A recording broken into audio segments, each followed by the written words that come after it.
I've fished all my life. I've been fishing since I was old enough to hold a rod and never seen nothing like it. Geoscientist George Church and his company Colossal trying to revive the extinct creature. Skulls in the world is declared to be in part a hoax. See it swaying back and forth?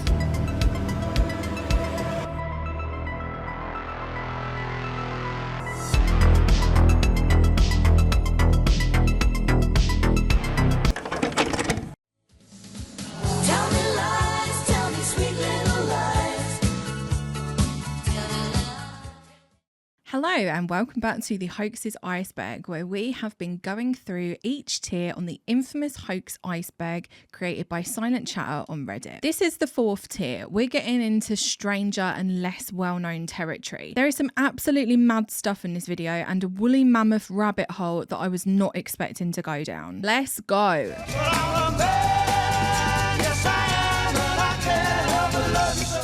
To start things off, we're going all the way back to the early 1900s in a hamlet in East Sussex called Piltdown. It was in gravel beds in this relatively unassuming place that Charles Dawson, widely described as an amateur archaeologist, claimed to have discovered fragments of a human skull. The skull was enormously thick, at least twice as thick as a modern human skull, a clear sign of its primitive origins.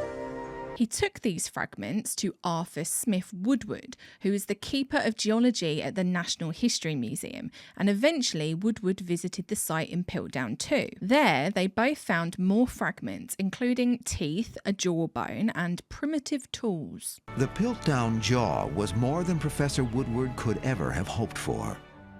Its ape-like structure seemed to confirm the theory that this creature was half ape and half man. During a Geological Society meeting in 1912, both Woodward and Dawson announced that upon reconstructing the skull, they had discovered an evolutionary missing link between apes and humans. The Piltdown remains were hailed as very important for a number of reasons. First of all, in terms of the cranial material, it was actually fairly complete. Here we had pieces of skull and pieces of jawbone which apparently belonged together. Because the geological dating that was put on the site was very ancient, this site might have been 1 million years old or older. There was pushback against these claims, with the Royal College of Surgeons creating their own reconstruction and determining it to be completely human. Just a few years later, in 1915, Charles Dawson struck bone again, this time claiming to have found 3 fragments of a different skull 2 miles away from the original Piltdown Man. But he wouldn't say exactly where. It's a bit suspicious. Britain's august Natural History Museum is all a-dither over a scandal concerning the Piltdown Man. One of the most famous fossil skulls in the world is declared to be in part a hoax.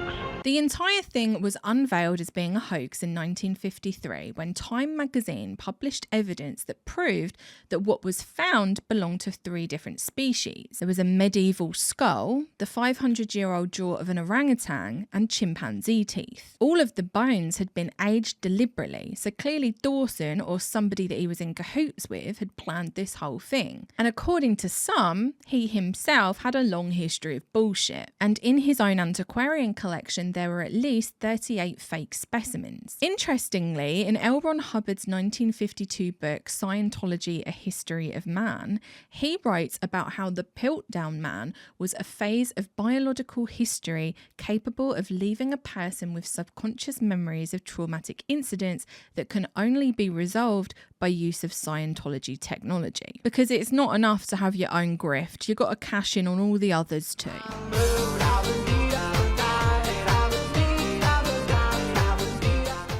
Of all the things I thought I'd ever talk about on this channel, I was not anticipating this one. Remember in one of the last Hoaxes videos where I spoke about how you can find all manner of horrifying stuff on the regular internet and how in IT class people used to watch beheading videos? Well, this next one isn't as horrifying as that, but it is gross. I can't believe that this one only came about in 2008. I thought it was way older than that, but apparently not. We're talking about Blue Waffle, which was a viral website that displayed a picture of a woman's, that was allegedly diseased. They claimed that blue waffle was the name of an STI. The caption that ran with the website was so incredibly misogynistic and just mid-2000s classes bullshit about chavs and promiscuous women. The whole thing turned into what is called a bait and switch prank, where people would be Googling blue waffle, hoping to get a horrifying image, only to be served with literal blue waffles. By 2011, though, the entire thing was debunked by Dr. Amy Whitaker, who was an assistant professor of gynecology at the University of Chicago Hospital. She said that the actual photograph of blue waffle, was either the result of mutilation or photoshopping and not an STI. I truly hope it is the latter. Let's move on.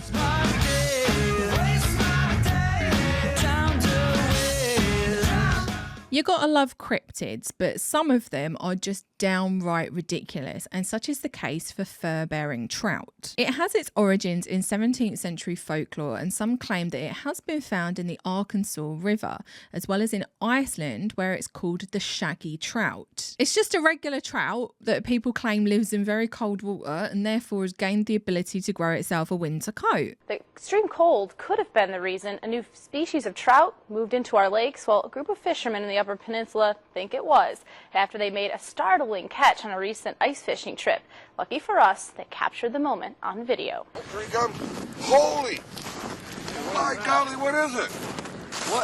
What the heck is it? You ever see anything like that, Brian? No. Oh, it looks like a trout. It's got trout fins on it.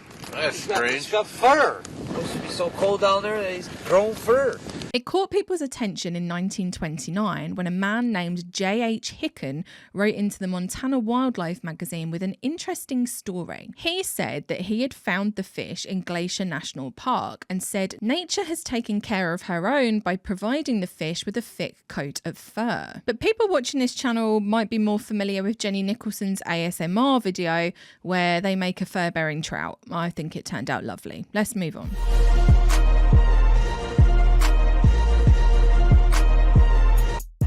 Back in October 1999, National Geographic made a stunning announcement. They claimed to have discovered a fossil that was the missing link between birds and dinosaurs. This new fossil was called the Archaeoraptor, and it was described as having a unique range of dinosaur and bird features. A piece from BBC Horizon in 2001 said that it had the skull and upper body of a bird, but the teeth and hands of a dinosaur.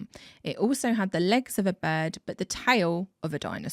And National Geographic published a piece on the fossil under the title Feathers for T-Rex. But as you're probably guessing, the entire thing was an elaborate hoax, and the next year National Geographic issued a press release stating that they'd begun an investigation, and this is what they found. In 1997, a farmer in China found the fossil of a toothed bird, and he also found other pieces, including a feathered tail and legs. He cemented the pieces together to make it look more appealing, so that people would buy it. The practice was completely illegal, but you gotta make money somehow. It was smuggled into the US, where it made an appearance at a gem show in Tucson, Arizona. I can just imagine all of the crystal hippies gathered around this fake fossil frothing at the mouth. It was then bought by the Dinosaur Museum in Blanding, Utah, and they contacted paleontologist Phil Curry, who subsequently contacted the National Geographic Society. To cut a fairly long story short, Phil Curry wrote a paper on the fossil indicating in two parts that one of the legs and the tail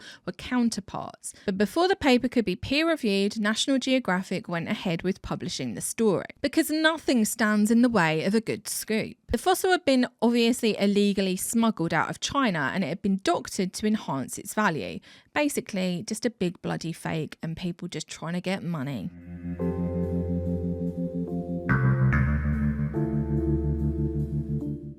The Pacific Northwest, home to Twin Peaks, grunge, and the tree octopus. In 1998, an interesting website appeared dedicated to this strange endangered species, complete with information on how you can save the Pacific Northwest tree octopus. There's also a sightings section, which is actually updated to this day with the most recent sightings of this elusive creature. It's obviously just a funny hoax website, but it's actually been used in several studies on media literacy and children's ability to think critically about the media they're consuming. A 2007 study found that more than half of children involved found the site as being very reliable. And in a 2017 study in the Netherlands, only 2 out of 27 children believed the website to be a fake. Personally, I'd like to see these studies done on adults. I think the results could be downright terrifying. Alexandria, Alexandria.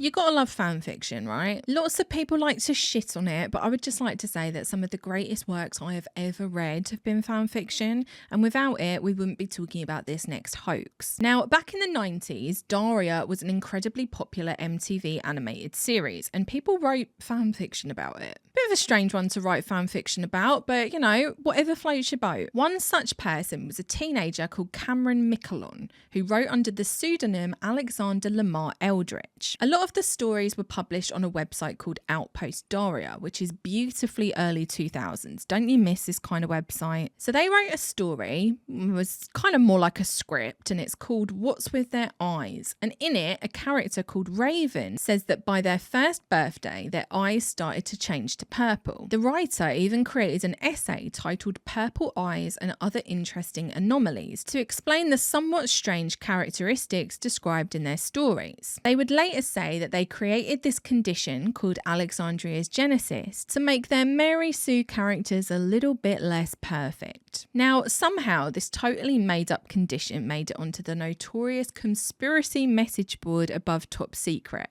with a user called Seeker of Truth linking directly to Daria fanfiction. They claimed that they had been speaking to a girl with purple eyes, and the only thing they could find online was this one website about Alexandria's Genesis. And predictably, the users at Above Top Secret turned the entire thing into New Age woo-woo, talking about bloody indigo children, and that's definitely a topic for another video. It then gained popularity on Yahoo Answers in March 2011 when somebody asked, how do you get purple eyes? And one of the answers was obviously Alexandria's Genesis. A bunch of people with limited critical thinking skills, probably the same people that believe in a bloody tree octopus, set up blogs about the totally fake phenomena, and it devolved into memes being shared on Facebook. But it really did just spawn out of Daria fanfiction. The wonders that fanfiction has given us over the years. I can't stay on your life support, there's a shortage in the switch. On the 19th of January 2010, Mahmoud al-Mabhouh was assassinated in Dubai. He procured weapons for Hamas, and his assassination is widely believed to have been carried out by Israeli intelligence operatives that used fake passports to enter the UAE. The fact that it was all caught on surveillance tapes led one leading Israeli columnist this morning to call it a tactical success, but a strategic failure. The hit played out over just 19 hours in this 5-star resort hotel, the Al Bustan Rotana in Dubai. The hotel's security cameras show a bald-headed man police called the team leader arriving, traveling on a fake Irish passport under the name of Kevin Deveron. When the one woman on the hit squad checks in, she has dark hair, but she had arrived at the airport with blonde hair, also traveling on a fake Irish passport under the name Gail Folliard. Cameras at shopping malls and other hotels in Dubai caught the remaining members of the team, arriving in small groups on the first day, 11 in all. You won't be at all surprised to hear that the US refused to cooperate with the investigation into who the assassins were, and to this day, nobody has officially been held responsible for Mahmoud's assassination. And somehow, that brings us to a subreddit called Jailbait. Back in the day, Reddit was very much the Wild West, and it really has changed over the years with subreddits like Jailbait, which I'm not even going to go into, getting banned. It's still not great in certain places, but it is better. Anyway, the moderator of that subreddit was a guy named Religion of Peace, and he claimed to have experience in military operations, and he also claimed to have served in World War II. He was said to be 79 years old, and he had some interesting comments on the best way to dispose of a body and how to end someone with piano wire. He also links to a website called Lake Lake City Quiet pills, which on the surface appeared to be a run-of-the-mill adult image site. He went inactive in 2009, and then on July 17th that year, another Reddit user called 2-6 made a post announcing his death, claiming that they were the one that provided Religion of Peace the space for his website. Now, 2-6 named Religion of Peace as Milo and claimed that he died at his desk looking at Reddit. What a way to go. They also say that he hooked me up with my first gig when I got out of the army, and that he was planning on dumping Milo's ashes in the woods near Pennsylvania where he was born, that he can't put them right there because there's a mall there now. The post hit the front page of Reddit and it captured people's attention, and he also posted the coordinates of where he scattered Milo's ashes, close to a Holiday Inn in Gettysburg. People started to dig a little bit deeper into these two Reddit accounts, and they found a similar username, Angel26, on a website named Fark. At the end of their comments on Fark, they would leave a motto: dispensing Lake City Quiet pills to lousy bastards in need of permanent rest since 1968. And the email address they used to create this account was angel.2.6@lakecityquietpills.com. And this account also claimed to have military experience too. So people start looking into this Lake City Quiet Pills website. On the surface, it's just adult stuff. But when they looked at the source code of the website, they started to find some interesting things. Not only the same motto used by Angel26, but strange messages, ones that almost sounded like job listings. Immediate need: 8 to 10 Chinese or Korean. Fluent Korean, dialect, accent. Details after contact. 12-week half-pay sequester on refusal. 2 ground types: fluent Farsi, Arabic, French. No papers, no problems. Need formed group, 8 to 10. Single op. The live bonus. Gentleman's agreement, insurance. Immediate need. On July 17, 2009, the same day Milo's death was announced, another message appeared. I'm sorry to tell you that old Milo died yesterday. He went quiet and calm, not like we all figured. I gave that fat mangy cat of his to the little girl next. No services or nothing. You know, Milo. I'm taking his ashes back to where his farm was. Close to it anyway. There's a mall where his place was. So hoist a few for the old man. Remember what he said. Keep with the man who's got your back. Then, on September 30th, 2009, another message appeared. For those who have asked, I bricked Milo's iron key the same day. All is well. An iron key is like a storage device, so this message is essentially saying that the storage device has been destroyed. Don't worry about it, I got it. And it lends itself to the idea that there was something incriminating and dangerous on this device, further adding to the mystery. And then, on November 14th, 2009, another message appears. Milo's will cleared probate. Surprise! Milo was loaded. Email Shade if we sent you out in 2005 to 2009. Shade will have checks cut for you. Amount is by how many times, not by paid total. Small share is 3 to 4K. The spelling mistakes and language lent itself to the theory that Angel26 was the person behind these posts on the Lake City Quiet Pills website. And all of these posts allude to a secretive network of people that were doing something. We don't really know what it was, but it kind of sounds like hitman shit, right? Finally, January 2010 rolls around and a new message appears on the site that read, Happy New Year, everyone. We're having a birthday party for the old man on the 19th. Party starts at 3, at the usual. Send your RSVP to Shade. FYI, we're booking a room for 3 days for anyone coming from out of the area.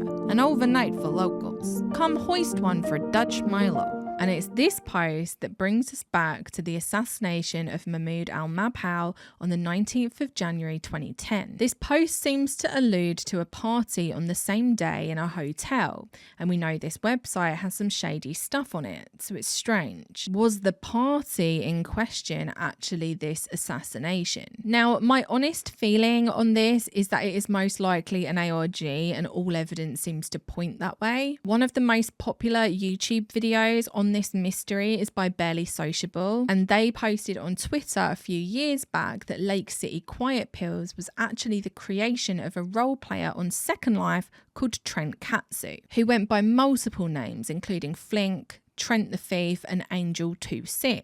The reality is nobody really knows. It is most likely a hoax, but it is a bloody fascinating rabbit hole to fall down.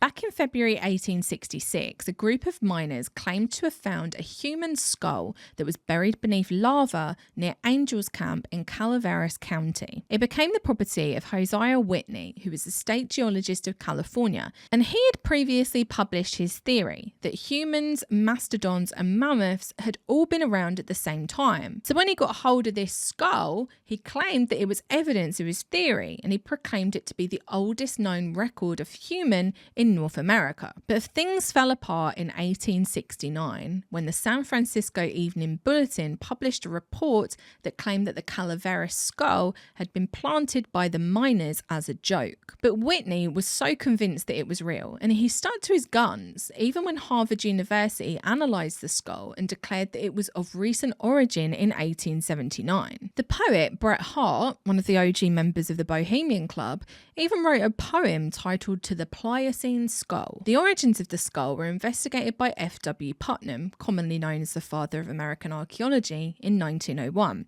and he didn't debunk it, saying that it may be impossible ever to determine to the satisfaction of the archaeologist the place where the skull was actually found. However, William Henry Holmes also investigated in the early 1900s, and he believed that the skull had been placed in the mine. Through his investigation, he heard the same stories about how the miners had planted the skull. And then, in 1901, a missionary from Angel's Camp said that the skull had been planted by a local shopkeeper called John C. Scribner. Holmes's assertion that the skull was modern and planted was vindicated in 1992, when radiocarbon dating suggested that the skull was around 1,000 years old, and most definitely not from the Pliocene epoch. However, that didn't stop people from believing in it, including our friends the Theosophists. According to archaeology.org, in 1937, Theosophy magazine noted the supposed discovery of a giant skeleton in Nicaragua, predicting that the scientific world would ignore it. The Calaveras skull was just such a find, and how was this disposed of? Well, it was of modern type, therefore a fake. The skull has also been used as proof by creationists who believe that paleontologists and archaeologists ignore evidence that doesn't fit the theory of evolution. But all of the available evidence points to this being an elaborate hoax, cooked up by miners and a shopkeeper in the Sierra Nevada who were, according to the Evening Star in 1898, delighted to have the joke on Whitney, who, being an Easterner of very reserved demeanour, was unpopular with the miners. You're off to see the wizard, the wonderful Wizard of Oz. You'll find he is a wizard of Oz. This next one is one of the most prevailing myths in old cinema. The scene from the 1939 classic The Wizard of Oz, where they're off to see the wizard, actually shows a hanging munchkin in the back. See it swaying back and forth? That's crazy, and then they zoom out so you can't really see it too well. Conspiracies have spread about this specific scene, claiming that the actor in question wanted to get more screen time and therefore decided to hang himself. It's complete nonsense, but for some reason, people still believe in it. While filming The Wizard of Oz, the production brought in a bunch of birds to make their indoor set feel more realistic. What has been spread about the internet as a hanging munchkin is actually just a very big bird, most likely a crane. And you can clearly see that it's a bird in the remastered version of the film, although people will claim that this is the production company trying to cover it all up. You'd think that if somebody had actually died on the set of that film, it would have made the news. Everybody would know about it. It definitely wouldn't be in an actual film. But why did these theories become so popular? Well, Judy Garland herself spread some pretty vicious rumours about the actors who played the Munchkins. Well, what about the Munchkins? Yeah, how about the what? the Munchkins. What? Yeah. Well, what the Munchkins do? Well, they're little dwarfs. Tiny. Yeah. Yeah. Were they little kids or were they little men? Drunks. They were little drunks. Yeah, they were. What they? What they? You got me stuttering. What did they do? What did they do? What did they do? What did they do? What the dwarfs do? But one of them, who was about 40, a gentleman asked me for dinner, and I couldn't say, I don't want to go out. I can't because you're midges. And I just said, no, my mother wouldn't like it. Oh, come on, bring your ma, too, you know. How big was he? About 2 inches high. What could you do with it? I don't know. What could he do? I mean... Oh, I don't know. They evidently did a lot because... There was a lot of them. Oh, you hundreds of thousands. And they put them all in one hotel room. Not one room, one hotel in Culver City. Yeah. And they got smashed every night. And they'd pick them up in butterfly nets. Is incredibly ableist and ignorant, but through portraying the actors as unstable drunks, she definitely laid the groundwork for a theory like this to flourish. There were other theories that floated around, including one that claimed that the actor had hung himself due to unrequited love. Either way, it's complete nonsense, and it's literally a bird.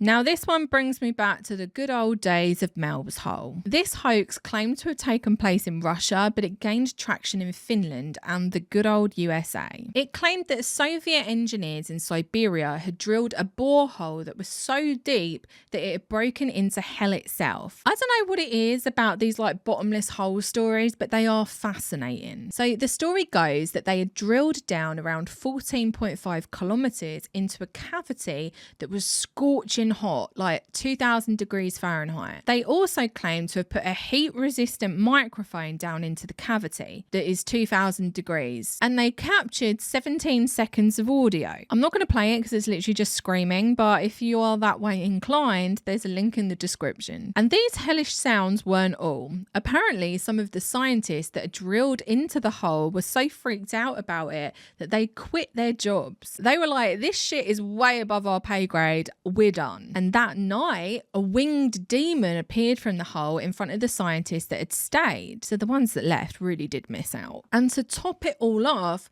the scientists were also given a sedative to erase their short-term memory. Very Men in Black. Now, all of this is completely unbelievable, but for some, it was definitive proof that hell is indeed real. In 1989, the Trinity Broadcasting Network, which is now the world's largest religious TV network, ran this as a legitimate news story. It was then picked up by your usual mix of religious extremists and bandied around as fact. And it's interesting because in 1998, the story hit one of my favourite radio shows, Coast to Coast AM with Art Bell. My uncle collected videos and audio tapes and so forth. He let me listen to one of the audio tapes that he had on the sounds from hell in Siberia, and I copied it.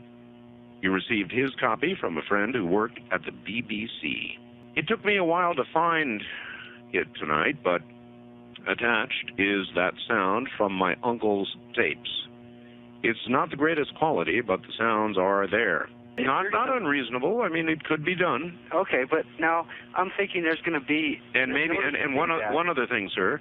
Who says they lowered the microphone to the final depth? They may have just lowered it. In other words, they were hearing sounds, right? Yeah. And so they may have lowered it just low enough to get the sounds.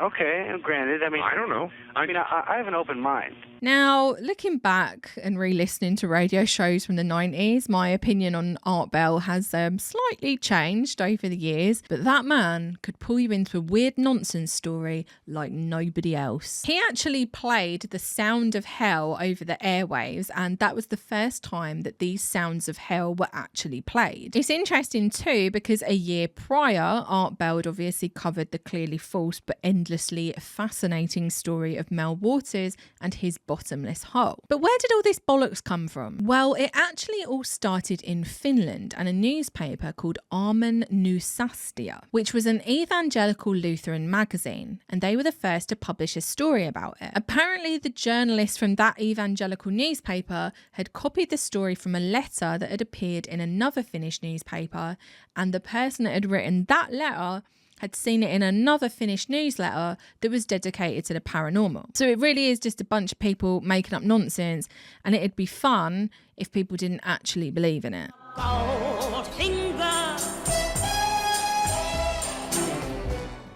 In all honesty, I have never watched a James Bond film. However, I am a very big fan of Tina Turner's Goldeneye.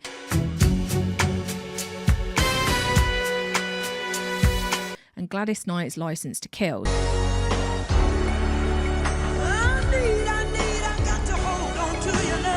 So leave me alone. That means I have never seen the film Goldfinger, but some of those that have like to claim that Shirley Eaton died after being painted gold. In the film, she played Jill Masterson, and she was the assistant to Goldfinger, but she ended up getting with James Bond.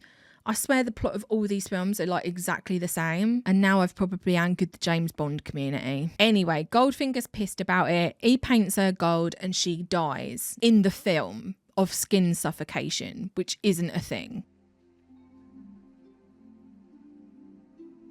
It was such an iconic image that she appeared on the cover of Life magazine on the 6th of November 1964 in her glittering getup. It's the pre-internet days, so a strange urban legend gets started that Shirley Eaton did actually die after filming. I've got really cockney for some reason. Shirley Eaton. I'm a cockney geezer, watch me bleed you. This just reminds me of the one comment I got on a video that said, "Oh my God, I'd love to watch your videos, but I absolutely hate your voice." And all I'm going to say is me too. It gained more traction because Shirley Eaton retired soon after her role in Goldfinger. So people just assumed that the reason she wasn't in any more films was because she was dead. But she wasn't dead, and she still isn't dead. She's very much alive. I can't imagine how annoying it must have been to be covered head to toe in gold glitter. It's like those makeup artists that have like elaborately costumed makeup on their faces, and I'm like, you've got to take that all off. It's dedication.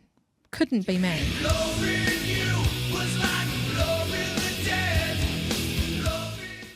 When I was a kid, I was convinced that fairies were real, as I'm sure a lot of us were. I remember going to magical forests as a child where people would make like little fairy villages where they would live. Wish I lived there, honestly. So I'm not sure how I would have reacted to this one, because although it is about a fairy, the fairy in question is dead. It's a little bit macabre. The Derbyshire mummified fairy was the creation of an artist and sculptor called Dan Baines, who claimed that he found the mummified remains of a fairy at Firestone Hill in Derbyshire. He posted the photographs of the supposed fairy that he'd found on a website under the title, "Do Fairies Live at the Bottom of Your Garden?" Despite it clearly being fake, I think we need to give him a bit of appreciation for making a seriously cool sculpture. The website claimed that the remains were found by an anonymous local man who was walking his dog in the village of Duffield, which apparently has a long paranormal history. Guess what date this website popped up? April Fool's Day, but it took the internet by storm, and lots of people actually reached out and were like, "Oh my God, it's the fairy." Dan ended up selling the dead fairy for 265 quid on eBay, and honestly, I think that's a bargain. That's the kind of thing I would buy on eBay. Genuinely, I cannot be trusted with a debit card and like access to weird shit. And to prove it, here's one of my more recent purchases.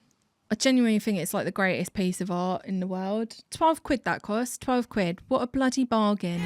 It's centrifugal motion. It's perpetual bliss. This one is a bit more of a conspiracy rather than an actual hoax. A perpetual motion machine is a hypothetical creation that essentially works without an external energy source. Now, I have to preface that I am not an expert in thermodynamics, but according to those that are, a perpetual motion machine isn't actually possible because it violates both the first and second law of thermodynamics. However, people love a bloody conspiracy, and there are some that claim that the government is hiding the existence of perpetual motion machines because they would lose economic control if we actually had access to free energy. And this goes into people like Nikola Tesla, who was trying for years to try and create free electricity, and he claimed that he was undone by ignorant, unimaginative people consumed by self-interest. I'm very comfortable in saying that I do not know enough about the science, and I'm also comfortable in saying that I wouldn't be at all surprised if things were being withheld for the sake of corporate profits. Let's move on. It's my Marxist mind slave dogma, guys. I'm sorry. It comes to, I can't help it. It's like a demon that takes over me. It's like, say something anti-capitalist. Make it about capitalism.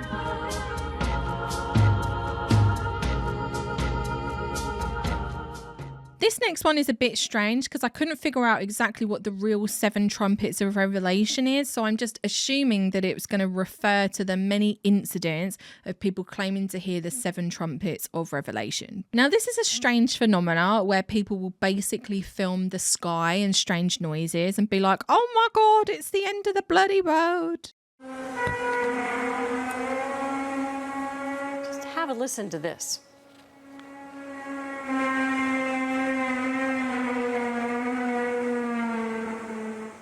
So what are you hearing? Well, we don't really know. The strange sounds were heard across Terrace, BC early yesterday morning and lasted for about 10 minutes.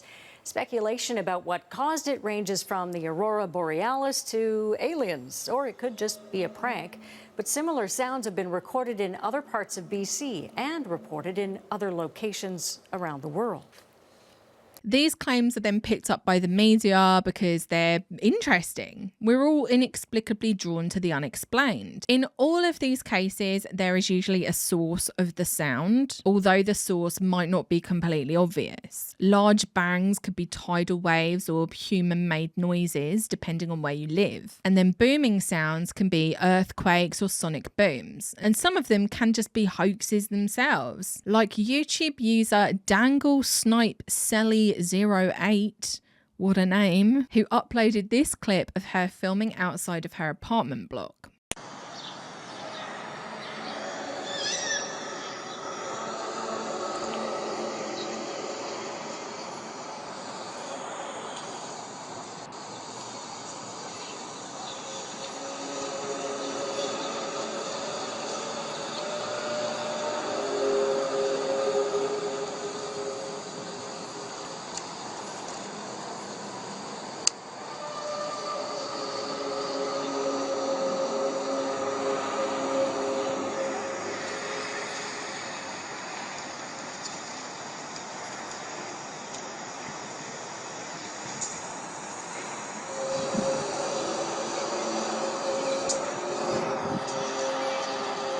She later admitted that she was playing another viral video in the background, which was of strange sounds in Alberta, Canada. This kind of stuff can be so easily faked, but people end up spreading these videos across social media, and they inevitably find their way to someone who will declare that the sounds we're hearing are the 7 trumpets of Revelation, which according to the Book of Revelation is to cue the end of the world. Considering we're all still here, I think it's safe to say that we're yet to hear the trumpets.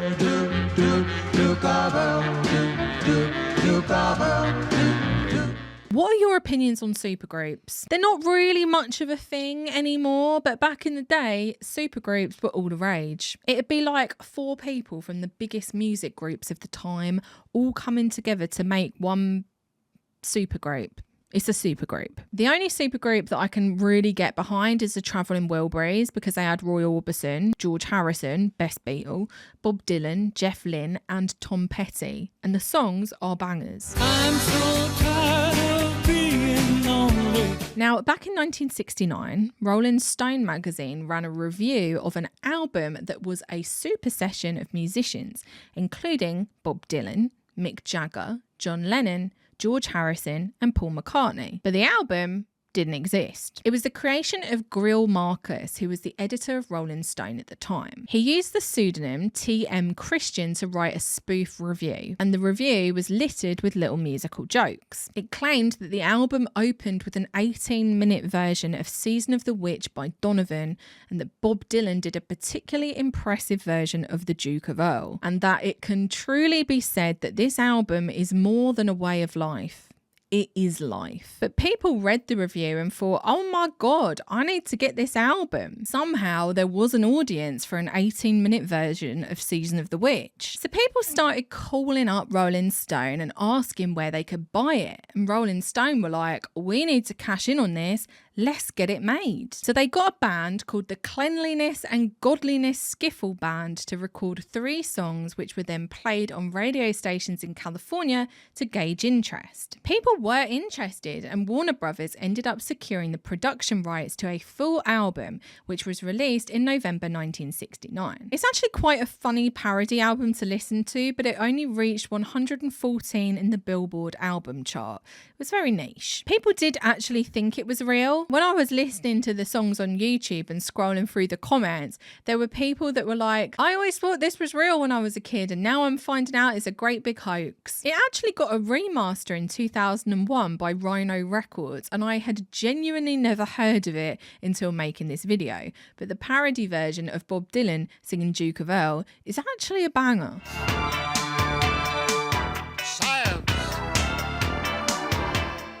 We love a good April Fool's Day hoax around these parts, and this one dates all the way back to 1878, when the New York Graphic published an article claiming that Thomas Edison had created a machine in his basement that could turn dirt into food. The headline claimed that the machine would feed the human race, and inside the article, Thomas Edison reportedly said that the food of the future would be oranges and cabbages that have never felt the wind and rain, and pork and partridges that have never been alive. Now, I know this is obviously a hoax, but they were kind of onto something back in 1878, considering like all of the advancements made in meat-free food. In the last sentence of the article, the hoax became clear.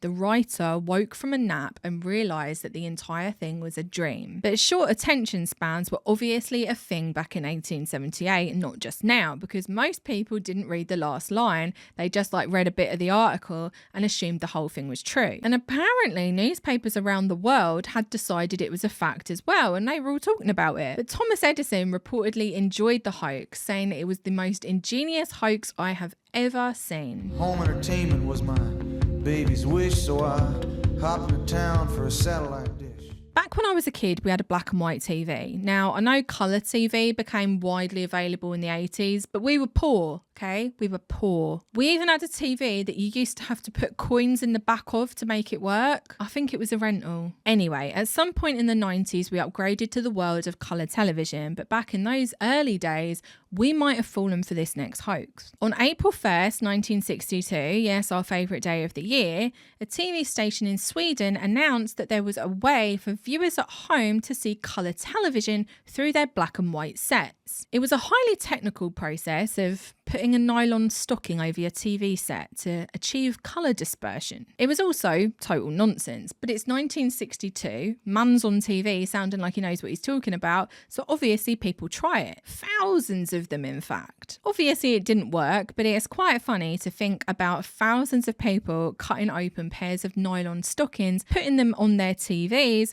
and thinking that they're suddenly going to be entering a new colourful world.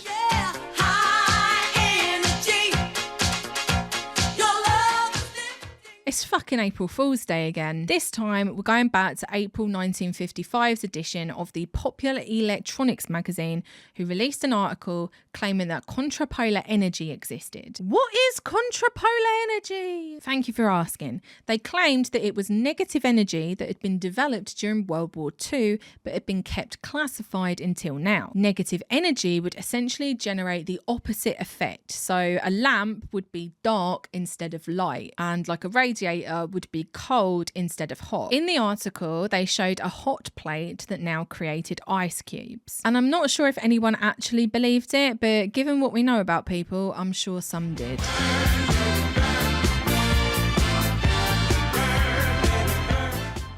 I'm just going to stop saying this happened on April Fool's Day now, because the words have begun to lose all meaning. It's 1974, and a man named Oliver Porky Bicker, what a name, decided to tie 70 tyres onto a 150-foot long rope sling and set fire to them at Mount Edgecumbe in Alaska, which is a dormant volcano. He'd actually been planning it for some time, and according to those that knew him, he was a bit of a showman, a prankster. He literally got a plane and flew it to the volcano, set fire to the tyres, all to try and make people think that the volcano was popping off. But he had actually told the FAA, the fire department and the police that he was going to do it, but he didn't tell the Coast Guard, so they freaked out about it. But when they got up to the volcano, they saw that Porky had written April Fool's Day in massive letters. Apparently, everybody thought it was hilarious, and he was quite a local legend. You really do have to commend the commitment to this kind of hoax. And obviously, he's called Porky because those were what he told. Porky pies.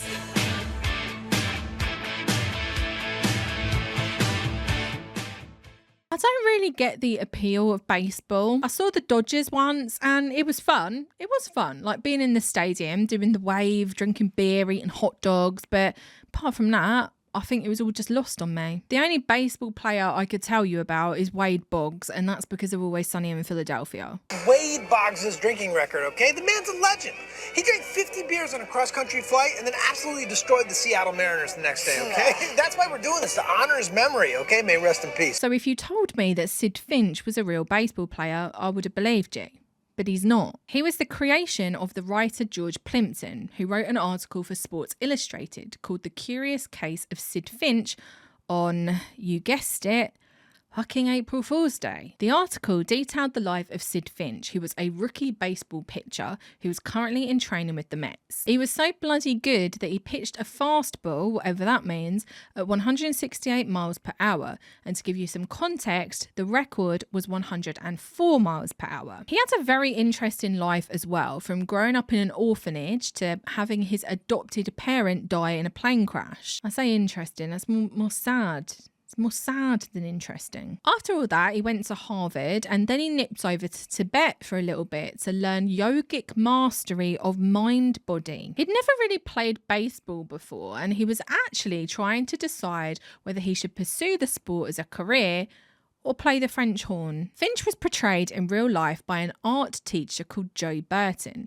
and the Mets were in on the joke, providing Joe with his own uniform and number. Interestingly, the article had a subheading that read, "He's a pitcher, part yogi and part recluse. Impressively liberated from our opulent lifestyle, Sid's deciding about yoga." I'm absolutely sick of April Fool's Day. I'm done with it. Met fans that were eager to hear about this amazing new pitcher fell for the hoax, and reporters were even sent out to try and find Sid Finch. On April 15th, they announced that the entire thing was indeed a hoax, but the popularity of Sid Finch carried on, and George Plimpton ended up expanding his article into a novel titled The Curious Case of Sid Finch in 1987.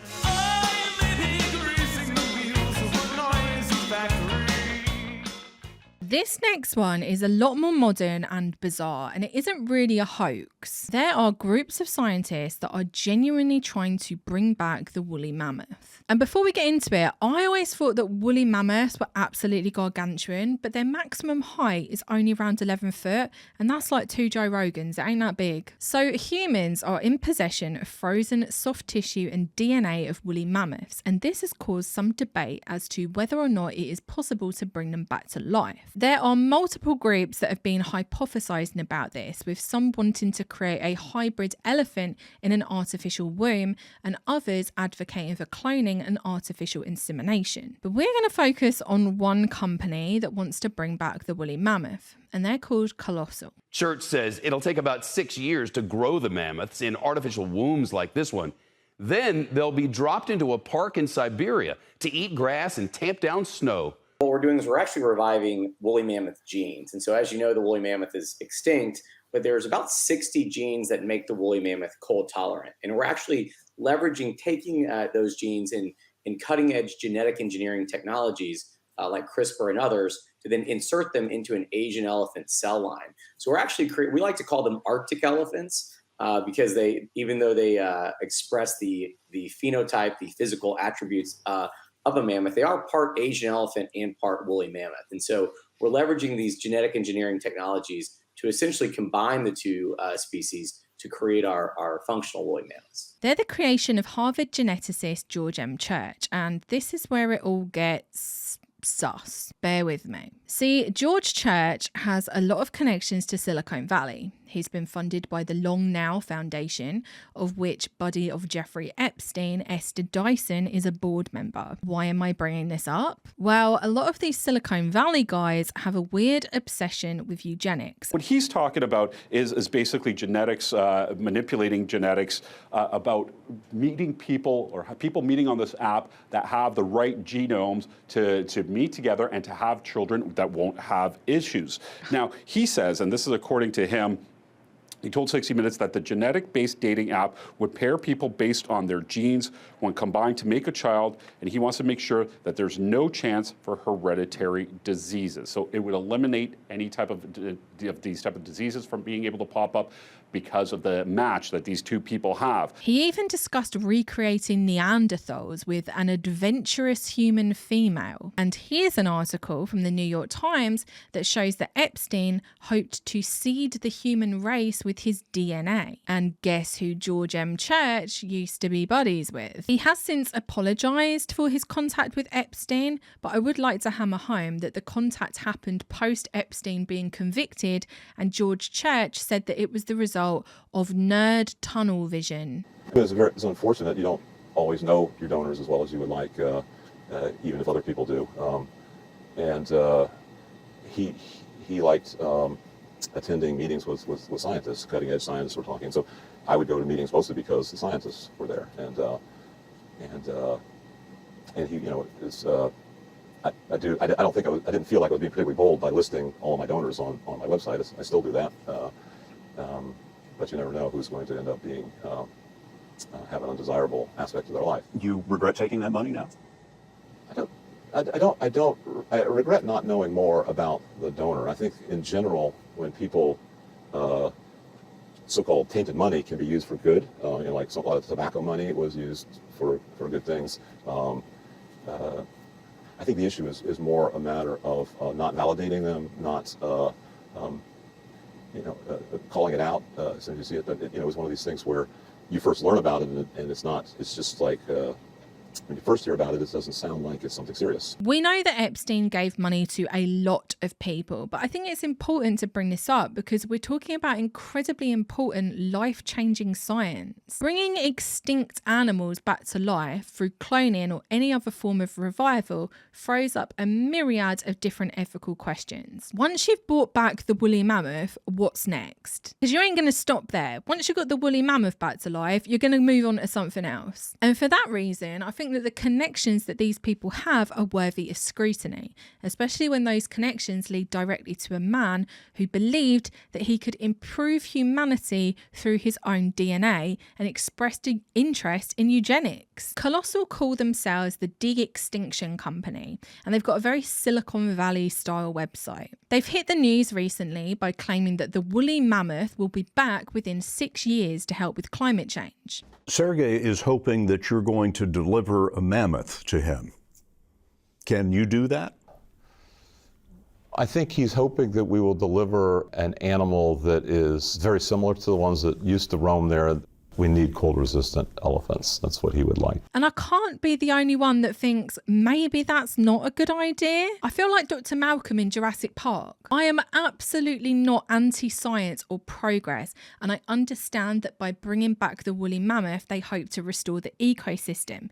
It just feels unsettling, especially when many of the people involved in the project have expressed an open interest in eugenics themselves, such as being able to select children free of diseases and those with desirable traits. Also, if you look into the investors, you're going to find a ton of venture capitalists that aren't exactly eco-friendly themselves. As well as top Amazon execs and crypto bros, you've also got Brandon Fugel, who owns the Skinwalker Ranch in Utah and who used to work with Hal Puthoff, who worked for the CIA and now runs To the Stars Academy with Tom DeLonge. Maybe all of that is best left for an upcoming video, because these connections, man, I'm gonna have to get a fucking tinfoil hat. You're all gonna think that I've gone crazy. You're all gonna be like, oh my God, Emily, I thought you were so rational. And I am rational. And on the woolly mammoth, I'll let you make up your own mind, but I will leave you with some words of wisdom.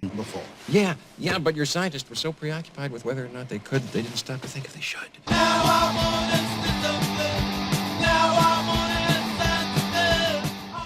After that strange and somewhat sinister note, let's end on a high, literally. It's April Fool's Day again. Back on April Fool's Day 2014, King's College Choir put out a video where their chaplain, Richard Lloyd Morgan, announced that it was no longer practical to have young boys singing in the choir, and that all they needed now was a large tank of helium.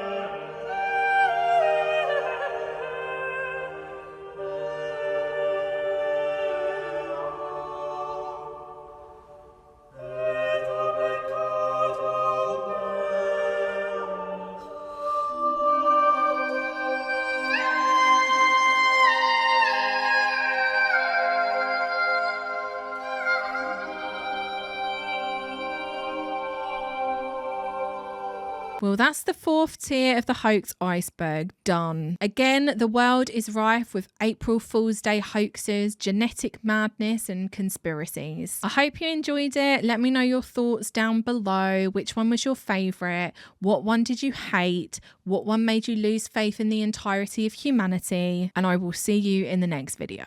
Bye!